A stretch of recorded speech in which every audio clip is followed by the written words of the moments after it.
So, that's the pitch. What do you guys think? Sounds like a great idea for a show. You already have someone in mind to host it? Yeah, his name's Phil. He answered the flyer. He's a really great host. Perfect. Well, sounds like you got everything in order, except, Except what? What's the name of the show? Name? I thought we were going to come up with that later. This guy. No, seriously, what's the name of the show? Is it really that important? We haven't even filmed the pilot yet. Of course it's important. Branding is number one. You can't just have a show called Untitled Entertainment Talk Show. You need a name that has pizzazz. Get people excited. Not only that, but we need to get stuff rolling. We need to get a new logo made up. We need to get shirts, t-shirts printed. We need to figure out who our key demographics are. We need to find out who the advertisers are. We need to figure out when we can deliver it. There's a lot of stuff that's involved with this. I just don't have a name. It's unfortunate. We're going to have to pass. Whoa, guys, please. Just give me a week. I'll have a name for you then. All right. You got a week. Thank you. Thank you. And Robert. Yep. Better be good, kiddo. Maybe name it after Phil, the host. Phil and Friends. I don't know if he has any friends.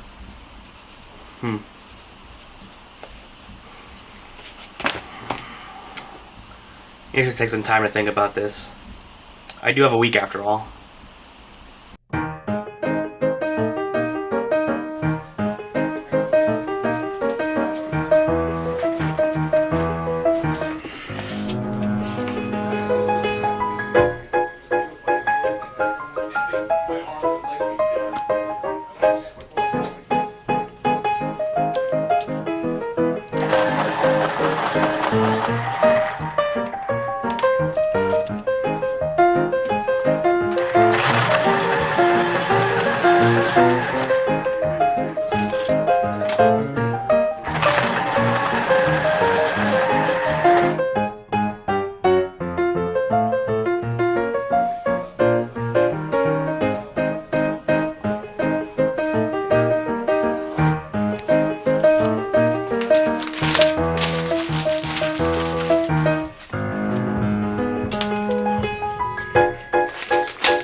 Hey, kid. Yes? You got my title for me? Yeah. It's a great one. Good. We're shooting. Please come to the set. See you soon. Bye.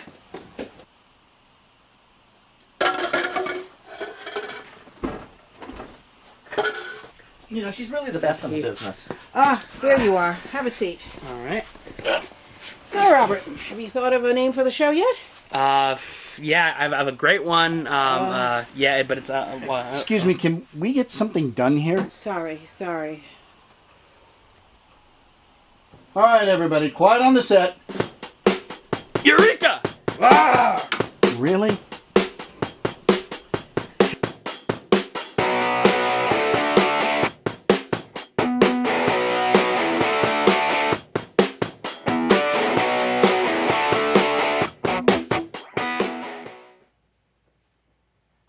welcome back to Quiet on the Set. I'm your host, Phil Biadrone. Good to see you. It's been a little while. So let's dive right in, shall we? What's happening in the movies, the box office? Last week, Suicide Squad came out. Did anyone see Suicide Squad? Any reviews? Oh! It was met with a horrible backlash. In fact, only 27% rating on Rotten Tomatoes. That's awful. I mean, The Room has a higher score than that. I mean, Obama's approval rating is higher than that. I'm just kidding. In fact, the ratings were so bad that a lot of hardcore fans tried to shut down the film review site Rotten Tomatoes because of that. So, did not work, unfortunately. The joke was on them. What was wrong with the movie? I don't understand. What was so terrible? Everything is just too many characters. What was it? I feel like Suicide Squad should be the name for the critics, because that's how you feel after you see this movie. Because it just really didn't do it. And it's such a shame because they had such a talented cast. And you know what's even more embarrassing is that you got this great setup of a DC universe, and this movie is blown out of the water by Sausage Party. Can you believe that? Sausage Party? Like 82% on Rotten Tomatoes. I mean, I'd rather go see Sausage Party. I'd rather go to a Sausage Party at this point, you know, because I've really heard some horrible things about Suicide Squad. So obviously the big thing happening over the next week and happened for a week prior is the Olympics 2016 happening in Rio. USA! Damn right, USA. We are leading with 24 gold medals and 18 bronze, 18 silver. So no joke, we are kind of cleaning up there. Michael Phelps just really rocking it, right? Michael Phelps. Have you guys seen his death stare face? That it's gone viral now. This intense Sith face that he has, and it's become so popular. Of course, it went viral. There's actually a Canadian guy who got it tattooed on his leg. So the little Phelps thing. Yeah, it's real. So look that up. Look up the Phelps leg tattoo. I mean, not even Michael Phelps would do that, and he smokes a lot of pot. So what does that tell you? Speaking of swimmers, Ryan Lochte, what's his name? Ryan Lochte.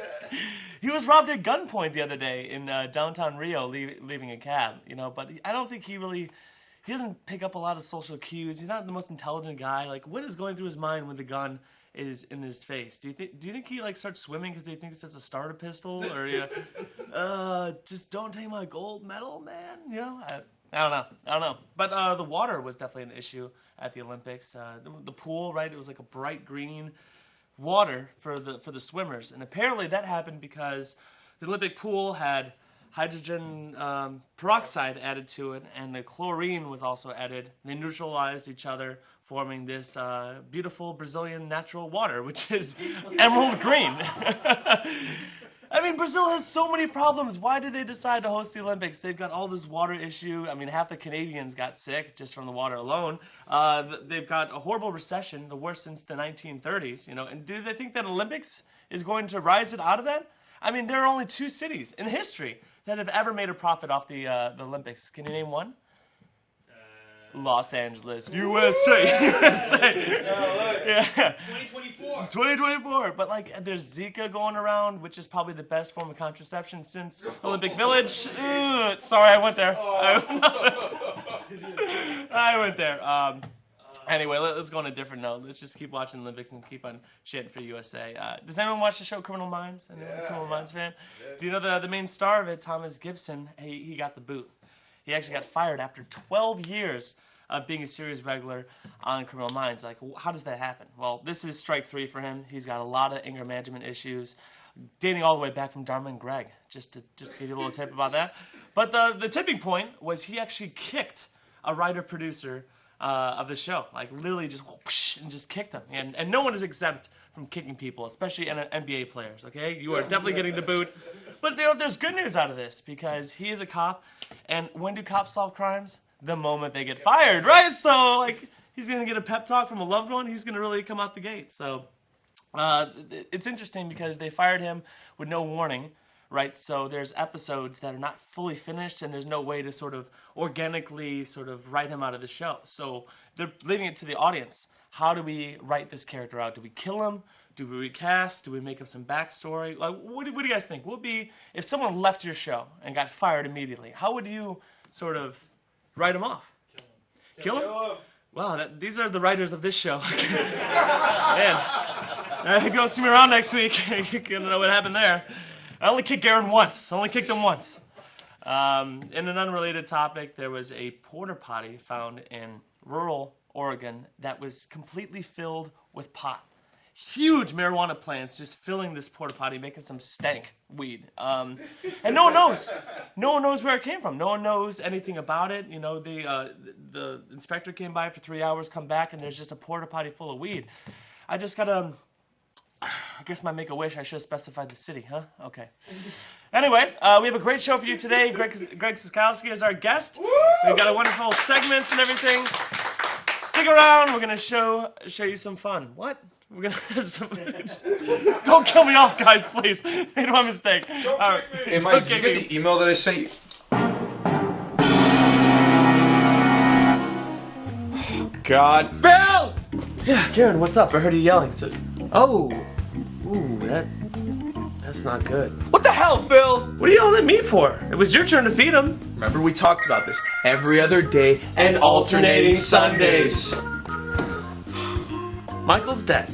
Can't believe it. What are we going to do? We're gonna have to find a new head writer. Wait, what? That's what you're concerned about right now? I don't see any other problem. He's dead, Phil. He had a family. Yeah, I'm sure that they'll understand. What? What are you guys yelling about? Oh. Lots of it's well funny. Okay, we seriously need to do something about this. You're right. Thank you. You should be the new head writer. Yeah, what? Yeah, I think that's a great idea. Absolutely. Jesus Christ. For his job as head writer, dispose of the body. Phil, I need to talk to you. Wait, what do you mean, like...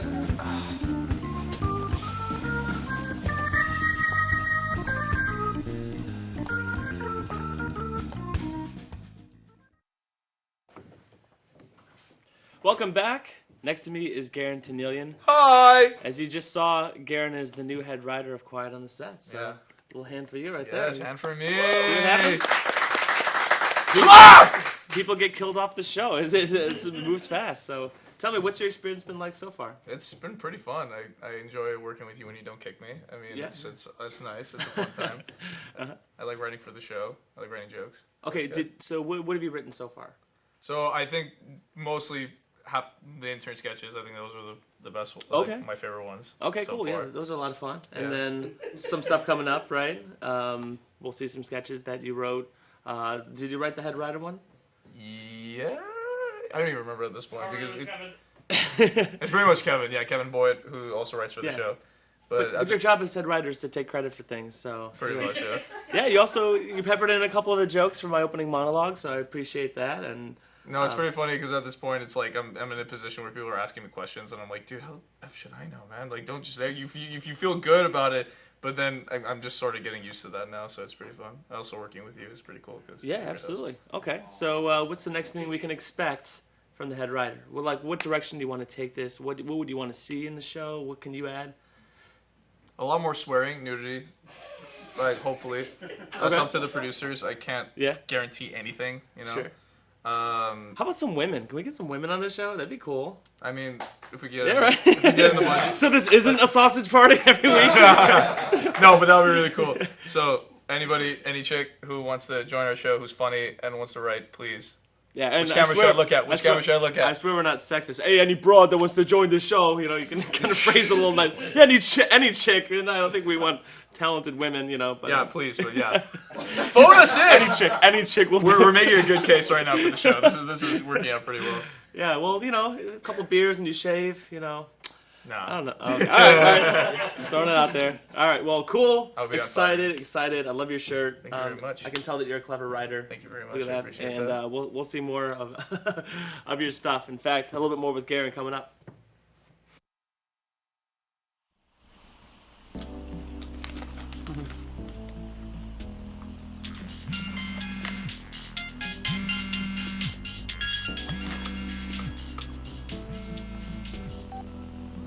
Hello?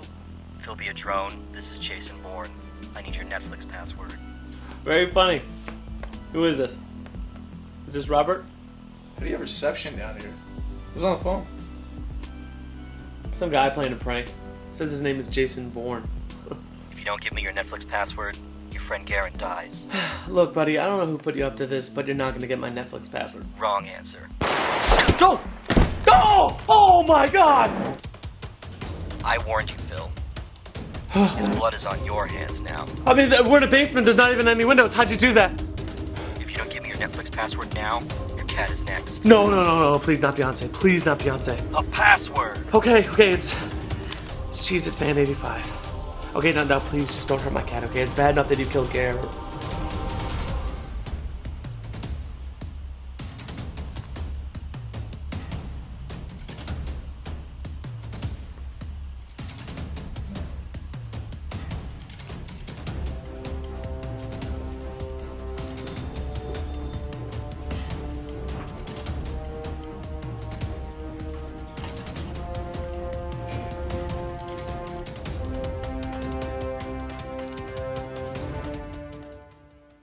And that's how Fuller House ended up on my Netflix queue. Thanks, Garen. No problem. So, Garen is next to me. Jason is next to me. We're going to talk a little bit about the new Jason Bourne movie. You guys both saw it. Yes, We did. So, tell me, what are your thoughts? It's a movie It's a series of Ooh. still frames, 24 times a second, with a title accompanied by sound. starring a very quiet man who doesn't say anything in the movie the entire time. It's not bad. I got to start. It's Yeah. not a bad movie. It really isn't. It's not a great movie. Mm-hmm. On the heels of four? Are there four? Well, there was The Legacy. Yeah. That was Jeremy Renner. That was a good movie, one too. That, I like I don't that know. one. I hated It it. wasn't as Ah. good. It was the lowest. Yes. Until Yeah. the new one came out. It was lower than that. For sure. For Really? sure. Really? It's something about it, man. It doesn't, because it's not based on any of the books, as far as I know. I could Yeah. be totally mistaken, but it's my understanding it's not based on the books. And you can tell that they just needed action scenes strung together by some thin plot. Social media is really big right now, and it wasn't the last time that we saw Jason Bourne, and so there's this subplot of like social media is scary and the FBI wants in, and Interesting. it's really, they set up for it in the first and second act because it becomes important in the third act, but they don't. It's not hinted at so much as it's forced down your throat every 15 minutes. Like, Yeah. don't forget social media. Don't forget Tommy Lee Jones is here. Subscribe and like. by the Subscribe, way. like. Yeah.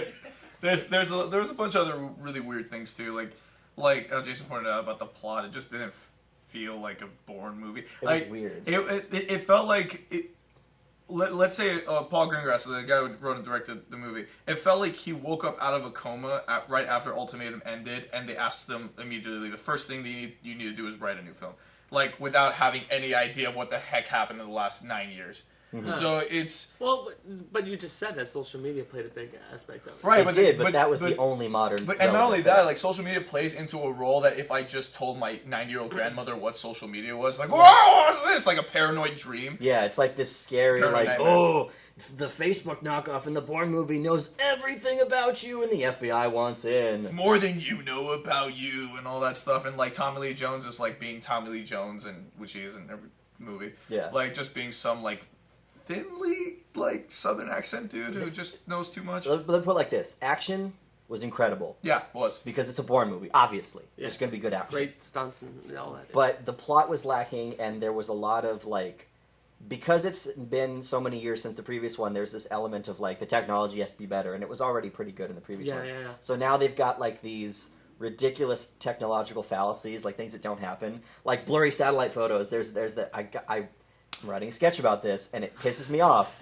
that it actually happened in a film. They had a blurry, like a really blurry satellite photo, and a blonde-haired lady said "enhance," and it got clearer. It wasn't. It wasn't satellite. It was the No, it was the body cam. No, right? no, but it wasn't the blonde-haired lady. It wasn't the blonde. One of the who cares? Any Some- chick. It some was any nameless- chick. And that's the other thing, right? Okay, because there's one of the main characters in the film is a woman who's like this. She's like a desk analyst or something, and she was in charge of the room at the time that Bourne happened. I don't. Maybe she was a character from the previous movie. I just don't remember. No, she But wasn't. she's a new character, right? I'm not crazy. It was Alicia Vikander's character. She's like really super smart. She's a Yeah. tech genius, and like she's a tech genius, and she's really smart, and she's so, she's climbing to the top of the ladder really fast, like unreasonably fast, because she was at the right place at the right time, and she but like and it was plays also both based on- sides and breaks all the rules. Yeah, and like it's, she was really good at her role. I think what they were trying to do with the film is make her more of a central character going forward.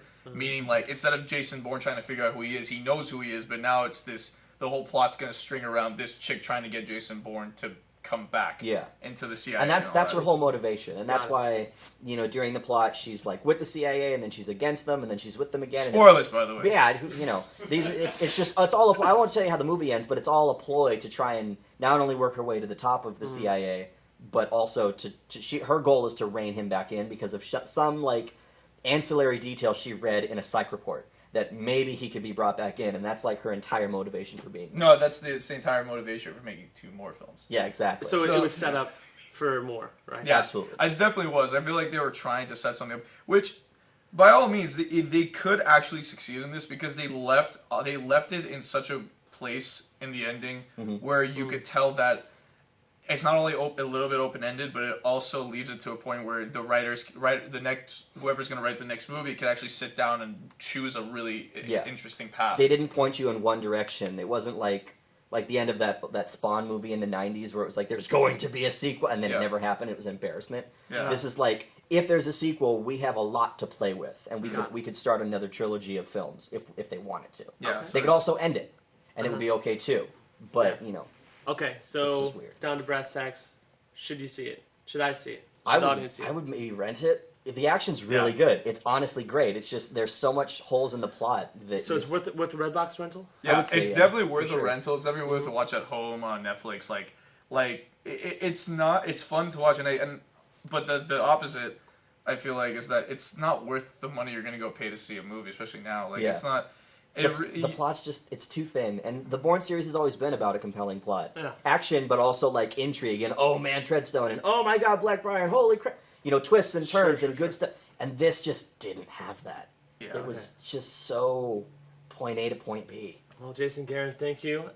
Hey, it's still better than Suicide Squad, right? Hey! So thanks. We're going to be right back, and I'm going to interview Greg Sikowski.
Welcome back. Next to me is Greg Sikowski. Greg, thank you for joining us on the show.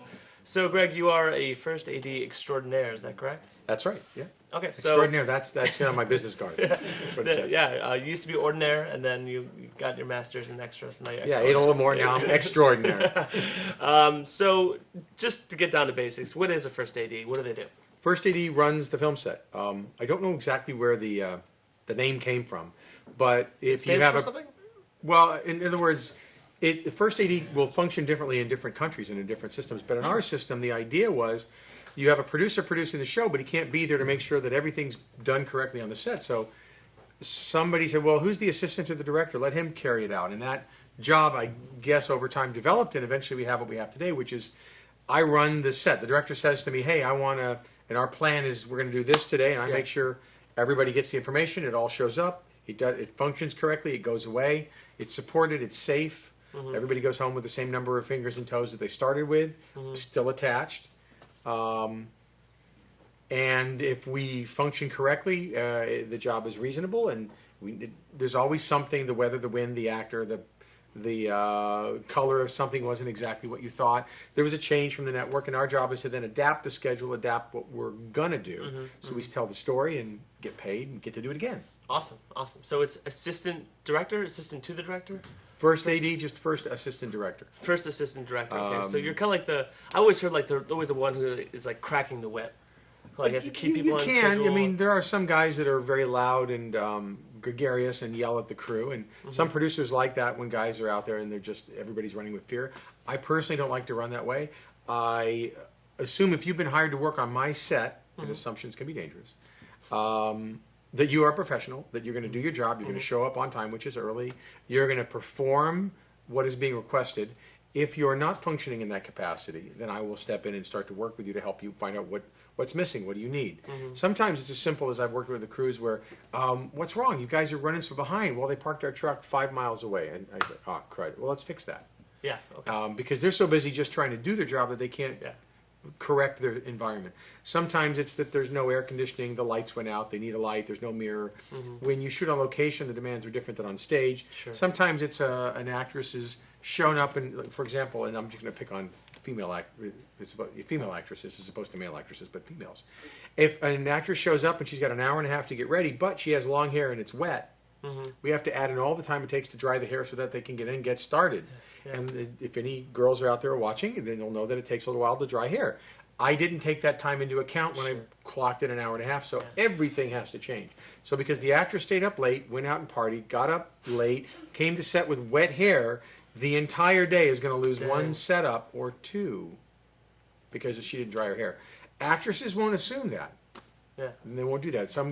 Or an actor who shows up the next day and he's bleary-eyed, that has an effect. That means that somebody watching the movie is not going to see as many setups they won't see the best show. They'll see a different show. It may still work fine. No one will know. But those things have an effect. And so my job is to try to make it so that all of that stuff doesn't get in the way. Yeah, I'm drunk now. So excellent. Really who's not? Who's not? I mean, seriously. So, do you work primarily on film or television? Or? I've been really fortunate throughout my career. Started in TV after working in theater and in live shows, music performances, things like that. And then from TV, I did series work on the network, and then movies. I got into the Guild by earning days through feature films. And then once I got in, it was a whole transition because which guild are you referring to? Directors Guild. The Directors Guild. Okay. To get in the Directors Guild, you have to have qualifications. You have to meet a minimum requirement. There's a group called the DGACA, and it's a satellite group of the Directors Guild run kind of by the state. It has to do with Taft-Hartley laws. Go look them up. I'm not going to bore you with it. But essentially, you've got to qualify to get in. Anybody can be a director. You can be a director tomorrow. You were hired. You join the guild, pay your 10 grand, and you're a director. Do you see how we got our head right? Yeah, exactly. But if you want to be a first AD, it's going to take you approximately 400 to 600 days, depending on how you get in. Which, if you think the average film is, let's say, 30 days plus a little bit of prep, you might do 3 a year. That's 90 a year. That's how many years is it going to take you to get in? 5? So you really, really want to be committed. If you're going to go that route, you're committing 4 or 5 years. It's like a college program with graduate school. But once you're in, all those non-union days for those non-union companies, they don't hire union people. So you got to build a whole new client. So after I joined doing features, I switched to commercials, which was great. Loved that. It was great when I was single, traveled a lot. And then from there I got back into TV and did a lot of film in between. And I just finished a movie, so there you go. Okay, yeah, let's talk about that. The movie that you just finished. Well, I finished directing a movie. Oh, you were directing? I directed that one. Wow, awesome. Okay. Tell us a little bit about that. Stop. Tell us a little bit about that. It's interesting because as a first AD, you're going to get a chance to direct if you do it long enough. Specifically in multi-camera. Multi-camera, for whatever reason, the opportunity to direct a show comes a little easier. So, would you just briefly explain the difference Backtrack between into that thought? multicam and single cam on TV? And Multi-camera would be, what was the show that you said you liked on your queue list? Fuller House? Fuller House. That's Aaron. Yeah. I heard you say that. So that's a multi-camera show. It's very similar to what we're doing here. Yeah. It's that sort of live, overlit, 4 cameras with an audience, Yeah. or a laugh track, depending on what they want to do. Depending on how strong my material is. Exactly. So you get laugh track right there. And then a single camera show would be like NCIS, where it's shot like a movie. Mm-hmm. There may even be 2 cameras rolling. So, for example, if we were doing a single camera show, there'd be, let's say, a master shot, which is your middle camera, and then for coverage, they bring your close-up camera there all the way around to here to get nice, close, tight. And okay. depending on the show, they might get your eyeballs or your mouth, or Yeah.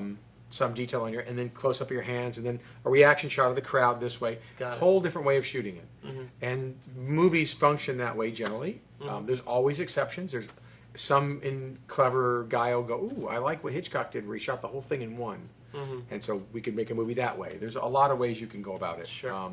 But anyway, I did a feature film. So Yes, there you go. yes. Tell us a little bit about the feature film. Sorry, Okay, so if you are doing one thing in the business, if you are a sound man and you want to be a boom, you're doing boom, and you want to switch to be a mixer, and you suddenly declare one day, oh, I'm going to be a mixer. Guess what? All the mixers that have been hiring you to be a boom won't do anymore. Hire you as a boom artist, because there's no future with you. Huh. You're my boom artist. I don't need a mixer. I'm a mixer. Yeah. The dentist doesn't need an assistant to become a dentist. He needs an assistant. Someone needs to hand him the tools. You don't have 2 dentists in the room. Sure.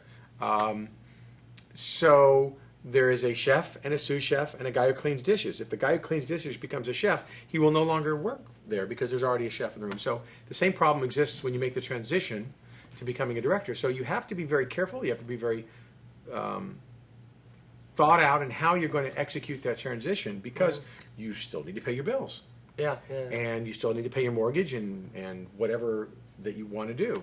So I made a movie, and I made it outside of where I work. I did it with 20 years of favors owed to me. And we had a lot of wonderful support from companies like Panasonic and Zeiss and Panavision and The Loft and Kappa Post. And all these people came and just said, hey, how can we help you? Wow. And so it was very fortunate in that way. We're almost done. But what's interesting is right after I finished the movie, to me anyway, I then went and did a pilot for a friend of mine who's a director named Jonathan Judge, who's wonderful. And it was really interesting going back and working with a director having just directed. But I didn't want to tell anybody. It was just between me and me. And 2 other people on the crew knew I had directed. And I was like, don't say anything, because people get funny. Because they think you're looking over your shoulder. And if you make a suggestion, they think you're trying to get into their world, or you're doing so. I just said, you know what, I'm just going to be a first AD. And it changes, it will change you, the experience of directing. Even if I never direct anything else again, and all I do is was first this your AD. first? No, I've directed TV before. It's my first feature. Okay. And I've directed short films and sold short films and been to festivals and done all that. But directing a movie is hard, because you're not just, oh, let's get together and we'll make a short film and it'll be 6 minutes and we'll go to the Palm Springs Film Festival and we'll get a lot of notoriety. This has to sell. Yeah. This has investors. This has a whole different return on investment. Got it. So the pressure's different. The expectations are higher. Sure. I'll let you know in a year or 2. Yeah. I mean, but you got a producer, someone that. Oh yeah, I've got partners in the film. Okay, great. I don't think in any capacity you can do anything by yourself. Filmmaking is a group process. Yeah. And I posted a thing on Facebook the other day. So the best answers are often found on the factory floor. And what I was saying is, and I said it before, hire professionals, trust them, listen to them, hear their ideas. You don't have to take everything everybody says. You don't have to sit there and go, okay, guys, what do you think? Should we go again? You need to make your own decisions. But prior to that moment, prior to prep, getting all that together, you need to work as a group. And you also need to trust the fact that the people that you hired will support you. If you don't, you need to make a change very quickly. A film has so many moving parts in it. You've got to have everything working at 100%. Absolutely. Pilots are similar. A pilot is just to really dumb it down, a pilot for people who might not know. When you bring a new show on the air that's never been on before, you make episode 1 called the pilot. If you're a Star Trek fan, it was called The Menagerie. Woo! Yeah, I knew you guys were into that stuff. But I actually did a pilot for a show that I watched when I was a kid by Sid and Marty Krofft that we did for Amazon called Sigmund and the Sea Monster. Yes. And they're bringing it back. And so there's this whole people that were like, oh, you're making Sigmund. I watched that when I was 4. And then you're thinking, well, you still have to appeal to 7 to 10-year-olds. Yeah. But at the same token, it's episode 1, so we have to introduce the characters, the story, the magical world that it all lives in, and it has to be justified. So somebody starting from scratch will buy in and go, Yeah. I want to see what's happening next. Yeah. And it's very hard. A lot of episodic shows that come out, whether it's multi-camera, like there was a series probably before you guys called Cheers. And the first episodes, it was not well received. It took a while for people to take a shine to the show, and the network stayed with it. And that's a hard decision from their standpoint because a pilot can be much more expensive than the actual show. Sure. Think about it this way: if you're doing a pilot, you're doing a one-off, right? You're going to shoot it in March. Let's say you shoot it in March, right? And you may take 2 weeks to shoot it. When you shoot the actual series, you may shoot the entire episode in 7 days, not 10. You're also only renting all of that stuff for 2 weeks, and then it goes down again. But when you're doing it on a series, you're renting stuff for 6 months, a year. Yeah. So the amortization comes down. And if you miss something in week 1, you theoretically could send a second unit out, get established shots. Remember when you shoot it one time, it's like a film. You have to get it right the first time. So there's that, and then there's also anytime you get a bunch of people in a room to agree upon something, without it actually being there and approved, it's different. So, for example, I could look at you and go, what's your favorite color blue? And you go, oh, blue night sky. Well, your version of blue and your version of blue and your version of blue are all going to be different. So when we get on location and we look at the blue wall, your executive may walk in and go, that's not blue. That's not blue like my bathroom when I was a kid that I remember. That reminds me of when I was, or who hired these extras? They all look terrible. We can't shoot. And so there's this, and plus it's all under a lot of pressure. So there's a high level of expectations. I think making movies and pilots have a similar amount of intensity to them, though features can last a lot longer in duration, months, sometimes years. Yeah. How long did it take to shoot your movie? 9 days. 9 days. We shot in 9 days. That is incredible. We shot 51 setups a day. We never went long. Single camera, not 2 cameras. And but I rehearsed the entire movie prior to shooting it. Okay. So the actors knew exactly what to do when they walked in. Yeah. Everything was pre-lit. We shot with this new camera by Panavision called the VariCam LT, which is a brilliant camera. I highly recommend it. And we used Zeiss cinema lenses, which gave it a film look. And they were wonderful. So we just didn't have just one lens or two. We had a full package. Sounds like you kind of got a deal on that. I got a deal on everything. Yeah, awesome. After 20 years, if I can't get a deal, I should leave the business. Everybody goes, oh, I have a friend who's got a grip truck. And I'm like, that's great. Good luck to you. Yeah. The hard part is raising the money to feed the crew, pay for the extras, get the location, Yeah. the film lab, and really plan out post. Because most small films will die there. Like they get stuck in post-production hell, and then there's not enough money to finish it. Well, and I think one of the biggest mistakes of production is the separation of the post, what's going on in post, and the edit process, and shooting. Post will always claim that way. Production will always say post is driving us crazy because they have something to pick up. And we're like, but we shot that. And meanwhile, the producer's trying to keep it all working together. And it's really easy when you're shooting. And this is one of the advantages of directing and then going back to firsting is you begin to really hone in on what is required.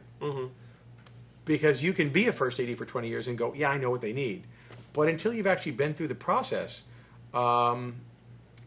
it's not a realized understanding. It's an intellectual understanding. I can go, yes, I know they only need this close-up. But now, having seen how it plays in, you know where the handles on it are. You know where maybe we'll go tighter. Maybe we do need to include that. And so you can schedule, plan, and adjust much more comfortably. It's not going to be any easier. In fact, it may make it harder. But it's knowing why. So there you go. Cool. Well, Greg, thank you so much for joining us on the show. Thanks for all the knowledge. It was a pleasure. Look forward to seeing your future when it comes out. Me too. Thanks for joining us on Quiet on the Set. Thanks, guys.